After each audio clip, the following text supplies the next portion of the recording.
Malam di Bali, kota sejuk di tepi Danau Toba itu, terasa dingin menggigit tulang.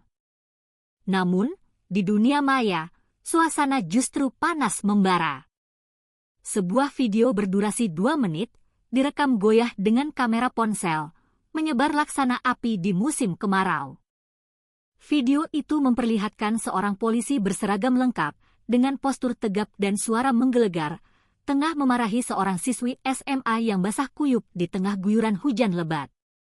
Siswi itu, meski tubuhnya ringkih dan menggigil kedinginan, membalas dengan nada yang tenang namun menusuk tajam. Dalam rekaman yang kini menjadi tontonan jutaan orang itu, suaranya terdengar jernih di antara deru hujan, "Saya cuma minta diperlakukan adil, Pak." Kalimat sederhana itu, sebuah permohonan yang lahir dari kejujuran, meledak menjadi kutipan viral. Instagram, TikTok, hingga platform X, semuanya riuh dengan komentar. Ada yang meluapkan amarah pada kesewenangan aparat, ada yang mengagumi keberanian gadis itu, dan tak sedikit yang menggalang dukungan dengan tagar Sartika berani jujur dan oknum harus tanggung jawab. Nama Sartika Boru Siregar, siswi kelas 3 SMAN 1 Bali, mendadak menjadi simbol perlawanan kaum muda terhadap arogansi kekuasaan. Sementara itu, di sebuah rumah kontrakan sederhana di pinggiran kota Tarutung, Bribka Togu Sitompul menatap layar ponselnya dengan wajah sepucat kapur. Keringat dingin membasahi pelipisnya, bercampur dengan rasa tak percaya. Ia tak pernah menyangka, luapan emosinya sore itu, yang dianggapnya hanya sebagai bagian dari rutinitas kerja, bisa terekam dan menyebar secepat ini. Dalam sekejap, ia sadar bahwa wajahnya, namanya, dan kesalahannya kini menjadi bahan perbincangan satu Indonesia. Ponselnya berdering keras, memecah keheningan malam yang mencekam. "Togu, kau lihat ini." Suara kasat lantas Polres Toba Samosir terdengar dari seberang telepon, datar namun penuh tekanan. "Besok pagi datang ke kantor. Kapolres minta penjelasan langsung darimu." Suara itu tegas dan dingin, tak menyisakan sedikit pun ruang untuk pembelaan diri. Klik. Sambungan terputus. Togu menjatuhkan ponselnya ke meja kayu yang sudah lapuk. Ia berjalan gontai ke kamar mandi kecil, menatap pantulan wajahnya di cermin yang retak. Helaan napasnya berat, syarat dengan penyesalan yang mulai merayap naik dari dasar perutnya. Tapi ego lamanya, yang telah terbentuk oleh seragam dan wewenang selama bertahun-tahun, masih berbisik di telinganya. "Aku cuma menjalankan tugas. Aku tidak salah." Namun, jauh di lubuk hatinya yang paling dalam, ia tahu. Kali ini, ia benar-benar telah salah memilih sasaran. Di sisi lain danau, di sebuah rumah panggung khas Batak di desa Lumban Silintong, suasana juga tak kalah tegang. Ayah Sartika, Amang Gultom, seorang guru SD yang dihormati di kampungnya, menatap layar televisi dengan kening berkerut. Wajah putrinya muncul di program berita malam, diapit oleh narasi yang menggugah, siswi SMA di Toba melawan ketidakadilan, videonya viral di media sosial. "Ya Tuhan," gumamnya pelan, suaranya terbelah antara rasa bangga dan cemas yang mendalam. Ibu Sartika, Inang Boru Simanjuntak, mendekati putrinya yang duduk diam di kursi rotan ruang tamu. Ia menyelimuti bahu Sartika dengan ulos hangat. "Nak, kau tidak apa-apa, kan?" tanyanya lembut. Sartika tersenyum tipis, senyum yang tak sepenuhnya mencapai matanya. "Tidak apa-apa, Inang. Aku hanya tidak suka diperlakukan seenaknya. Aku tidak bermaksud membuat keributan sebesar ini." Ayahnya mengangguk, tatapannya penuh pengertian. "Kau benar, Nak. Kau membela kehormatanmu. Tapi setelah ini, kau harus lebih hati-hati. Dunia maya bisa menjadi teman yang membela, tapi juga bisa menjadi hakim yang kejam." Sartika paham betul maksud ayahnya. Ia bukan tipe gadis yang haus perhatian. Ia hanya seorang siswi yang sore itu merasa harga dirinya diinjak-injak. Rasa tidak adil yang membuncah membuatnya tak bisa tinggal diam. Ia hanya ingin menunjukkan bahwa bahkan seorang pelajar perempuan yang berdiri sendirian di tengah hujan pun berhak untuk dihormati. Keesokan paginya, suasana di markas Polres Toba Samosir di Baligi terasa berbeda. Puluhan wartawan dari media lokal dan nasional telah berkumpul di halaman depan. Mobil-mobil dinas berjejer rapi.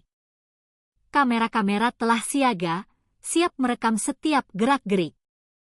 Di dalam ruang rapat utama yang dingin ber-AC, Bribka Togu Sitompul duduk di kursi tengah, seperti seorang pesakitan. Ia dikelilingi oleh para atasannya, wajah-wajah mereka keras dan tak terbaca. Kapolres, seorang pria Batak paruh baya dengan kumis tebal, membuka rapat dengan nada datar namun menusuk. Togu, videomu sudah viral. Ini sudah sampai ke telinga Kapolda di Medan. Kau sadar apa yang kau lakukan kemarin itu sudah melanggar etika kepolisian dan mencoreng nama baik institusi kita. Togu menunduk dalam-dalam, tak berani menatap wajah atasannya. Siap. Saya sadar, Pak. Saya hilaf. Kau bukan hanya hilaf, Togu. Kau mempermalukan korps ini di depan seluruh negeri, lanjut Kapolres, suaranya meninggi. Dan kau tahu siapa gadis itu? Dia bukan siswi biasa. Dia finalis Olimpiade Sains Nasional. Dia diundang langsung ke Istana Negara bulan depan untuk mewakili provinsi kita, Sumatera Utara. Ruangan seketika hening.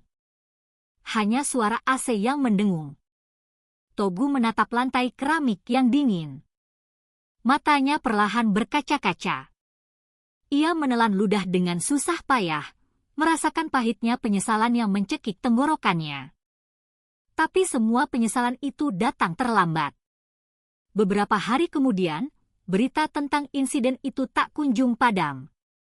Justru semakin membesar. Salah satu media nasional bahkan menurunkan berita utama dengan judul, "Siswi berprestasi dipermalukan oknum polisi di Toba, Kapolda Sumut janji evaluasi anggota." Di sekolahnya, Sartika menjadi pusat perhatian. Teman-teman, para guru, bahkan kepala sekolah menyambutnya dengan senyum bangga dan pelukan hangat. Namun di balik semua dukungan itu, Sartika justru merasa canggung. Ia tak ingin dikenal karena insiden memalukan itu. Ibu Rini, wali kelasnya, menepuk bahunya dengan lembut saat mereka bertemu di koridor.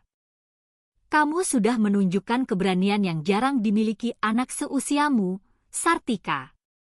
Tapi ingat, Nak, keberanian harus selalu diikuti dengan kebijaksanaan. Sartika hanya mengangguk pelan. Ia tahu, sorotan publik seperti pedang bermata dua, bisa membela, tapi juga bisa berbalik menyerang kapan saja. Sore itu, ketika Sartika bersiap pulang dari sekolah, sebuah mobil Kijang Innova hitam berhenti tepat di depan gerbang. Seorang pria berpakaian sipil turun, menatapnya dengan wajah serius. "Nona Sartika Boru Siregar?" tanyanya dengan sopan. "Iya, saya sendiri." "Ada apa, Pak?" "Saya dari kepolisian. Bapak Kapolres ingin bertemu langsung dengan Anda. Ada hal penting yang perlu beliau sampaikan." Teman-temannya yang berada di dekatnya mulai berbisik-bisik. Sartika menatap pria itu dengan ragu, jantungnya berdebar sedikit lebih kencang. Namun, setelah berpikir sejenak, ia akhirnya mengangguk. "Baik, saya ikut. Tapi saya mau ayah saya tahu dulu." Pria itu setuju. Beberapa menit kemudian, setelah menelepon ayahnya, mereka berangkat menuju kantor Polres. Di ruang kerja Kapolres, suasananya tenang namun tegang. Sartika duduk di kursi tamu, sementara Bribka Togu Sitompul berdiri di sudut ruangan, berseragam lengkap, menunduk dalam. Kapolres membuka pembicaraan dengan suara yang lebih ramah dari yang Sartika duga. "Nona Sartika, Terima kasih sudah bersedia datang. Kami dari pihak kepolisian sudah menindaklanjuti laporan dan melakukan klarifikasi dari semua pihak. Kami juga sudah memberikan teguran sangat keras kepada anggota kami yang telah bersikap tidak profesional. Sartika menatap Bribka Togu yang masih terpaku di sudut ruangan. Saya tidak ingin menghukum siapapun, Pak. Saya hanya ingin tidak ada orang lain yang mengalami hal yang sama seperti saya. Kata-kata tulus itu membuat ruangan menjadi hening. Bribka Togu akhirnya memberanikan diri untuk berbicara, suaranya pelan dan syarat penyesalan. Saya minta maaf, Nona Sartika. Saya salah. Saya terbawa emosi dan tidak profesional. Saya tahu maaf mungkin tidak cukup, tapi saya benar-benar menyesal. Sartika menatapnya lama, mencari kejujuran di mata polisi itu.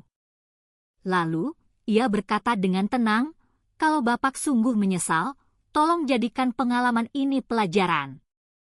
Banyak orang di luar sana yang butuh polisi yang mengayomi, bukan yang menakut-nakuti. Kapolres mengangguk setuju. Kami akan pastikan itu, Nak. Terima kasih atas keberanian dan kebesaran hatimu. Beberapa hari kemudian, media kembali menulis berita baru, kali ini dengan narasi yang berbeda. Polisi yang bentak siswi berprestasi di Toba akui salah, dapat teguran keras, dan siswi SMA beri pelajaran berharga tentang integritas pada aparat. Komentar publik pun berbalik arah. Sartika dipuji bukan karena kemarahannya, tetapi karena ketenangannya, keberaniannya berkata jujur, dan kemampuannya untuk memaafkan. Di sisi lain, Bribka Togu benar-benar berubah. Ia mulai dikenal sebagai polisi yang lebih sopan dan bijaksana. Banyak warga yang terkejut melihat sikapnya yang jauh lebih rendah hati. Bahkan, ia sering datang ke sekolah-sekolah di sekitar Toba untuk memberikan penyuluhan tentang keselamatan lalu lintas. Dan seringkali, ia tidak datang sendirian. Ia mengajak seorang narasumber tamu yang istimewa, Sartika Boru Siregar. Beberapa bulan kemudian, Sartika berdiri di sebuah panggung besar di Jakarta, menerima penghargaan sebagai siswa berprestasi nasional dari Menteri Pendidikan. Dalam pidato singkatnya, ia mengucapkan satu kalimat yang membuat seluruh ruangan hening. Keberanian bukanlah tentang melawan dengan amarah, tapi tentang berdiri teguh untuk kebenaran, bahkan saat kau sendirian di tengah hujan. Tepuk tangan membahana. Dan di antara para penonton, seorang pria berseragam polisi menatap panggung itu dengan mata berkaca-kaca. Bribka Togu. Ia tersenyum kecil, sebuah senyum yang bercampur antara rasa bangga, malu, dan syukur yang mendalam. Karena dari kesalahannya, telah lahir sebuah pelajaran besar bagi banyak orang. Sejak hari itu, kisah Sartika dan Togu menjadi bahan pembicaraan di banyak sekolah dan kantor polisi. Cerita tentang seorang siswi yang berani berkata jujur dan seorang polisi yang mau belajar dari kesalahan.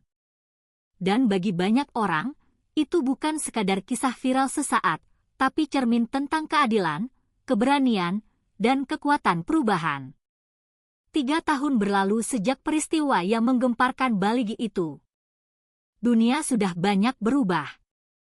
Video yang dulu viral kini hanya tinggal kenangan di arsip digital, tapi kisah di baliknya meninggalkan jejak yang panjang dalam hidup 2 orang, Sartika Boru Siregar dan Bribka Togu Sitompul. Medan, siang yang terik dan sibuk. Di sebuah rumah sakit besar, seorang dokter muda mengenakan jas putih bersih berjalan cepat menyusuri koridor UGD yang ramai. Di saku jasnya tertera nama, Dokter Sartika R. Siregar.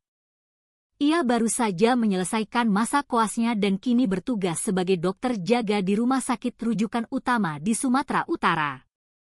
Namun, di tengah kesibukannya menyelamatkan nyawa, ia tak pernah lupa pada akar perjalanannya, tentang keberanian melawan ketidakadilan tanpa harus kehilangan rasa hormat. Dok, pasien baru datang. Korban kecelakaan lalu lintas dari Bali, kata seorang perawat jaga dengan cepat. Sartika terhenti sesaat. Nama kota itu menggema di kepalanya. Bali, kampung halamanku. Siapa korbannya? Tanyanya. Seorang anggota polisi, Dok. Luka-lukanya cukup parah. Sartika menghela napas panjang dan segera berlari menuju ruang UGD.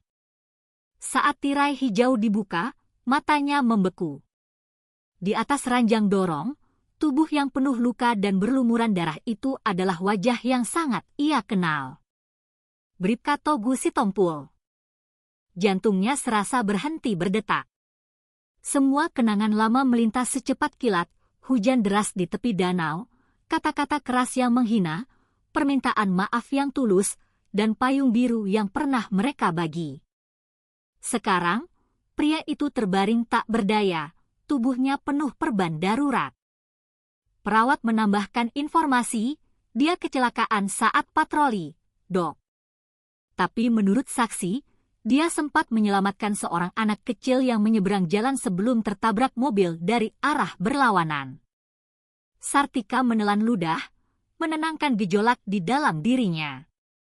Profesionalismenya mengambil alih.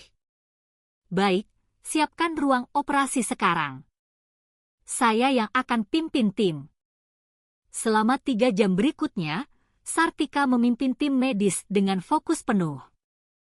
Tak ada ruang bagi emosi pribadi, yang ada hanya tanggung jawab profesi. Tapi di balik masker dan sarung tangan steril, ada sebuah doa lirih yang terus ia ulang dalam hatinya. Ya Tuhan, berikan dia kesempatan kedua, seperti dulu kau memberikannya padaku. Beberapa jam kemudian, operasi selesai. Togu selamat. Luka parah di kakinya membuatnya harus beristirahat lama, mungkin akan meninggalkan cacat permanen, tapi nyawanya tak lagi terancam.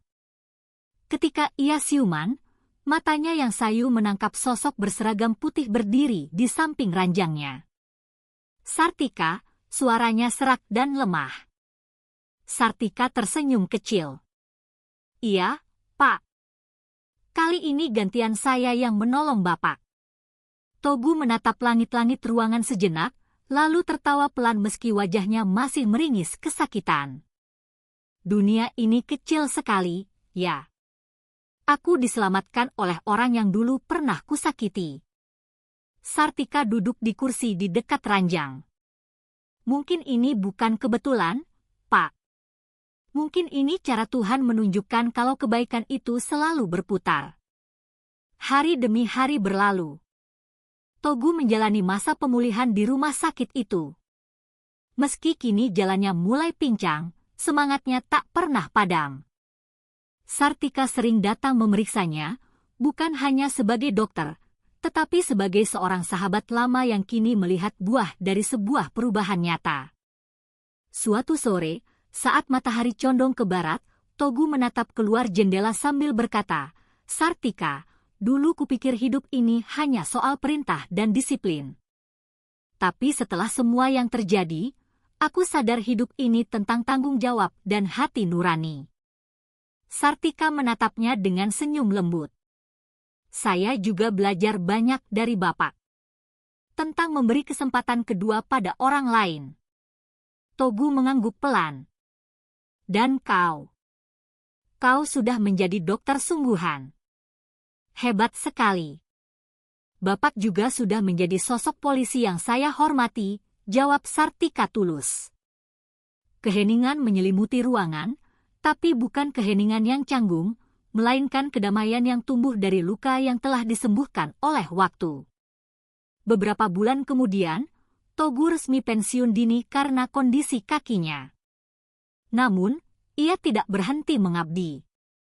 Ia membentuk sebuah komunitas kecil bernama Jalan Lurus yang mengajarkan tentang etika dan integritas bagi para calon polisi muda di SPN daerah. Setiap pekan, ia diundang ke sekolah-sekolah untuk memberi motivasi. Kadang, ia membawa seorang tamu istimewa, dokter. Sartika, dokter muda yang kini juga menjadi pembicara tetap tentang pentingnya kejujuran dan empati dalam pelayanan publik. Dari dua dunia yang berbeda, medis dan kepolisian, mereka sama-sama menyebarkan pesan yang sama, keadilan dan kemanusiaan tidak mengenal seragam, yang terpenting adalah hati yang tulus. Suatu hari, di sebuah acara seminar nasional tentang pendidikan karakter di Yogyakarta, mereka kembali tampil di satu panggung. Ribuan peserta hadir, termasuk para pejabat dan pelajar dari seluruh Indonesia. Sartika membuka pidatonya dengan kalimat yang membuat seisi ruangan hening. Dulu, saya berdiri di bawah hujan, menuntut keadilan. Sekarang, saya berdiri di bawah cahaya, mengingatkan bahwa keadilan sejati datang dari hati yang berani memaafkan. Ketika giliran Togu berbicara, ia menatap ke arah Sartika dan berkata dengan suara yang mantap, "Saya dulu adalah contoh dari sebuah kesalahan. Tapi seorang gadis muda dari Toba mengajarkan saya sesuatu yang tidak bisa diajarkan oleh seragam manapun, menjadi manusia yang tahu malu ketika salah, dan berani memperbaiki diri." Tepuk tangan membahana. Beberapa taruna polisi bahkan berdiri memberikan hormat. Bagi banyak orang di ruangan itu, mereka bukan sekadar pembicara. Mereka adalah bukti hidup bahwa keberanian dan kebaikan bisa mengubah segalanya. Malamnya, setelah acara selesai, Sartika dan Togu duduk di tepi taman hotel, menatap langit Yogyakarta yang penuh bintang. "Pak, ingat waktu Bapak mau menilang motor saya dulu?" tanya Sartika sambil tertawa kecil. Togu ikut tertawa. "Ingat sekali.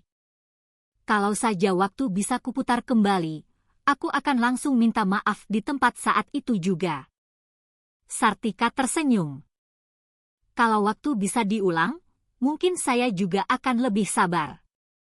Tapi, kalau semua itu tidak terjadi, mungkin kita tidak akan sampai di sini, kan?" "Betul," jawab Togu sambil mengangguk.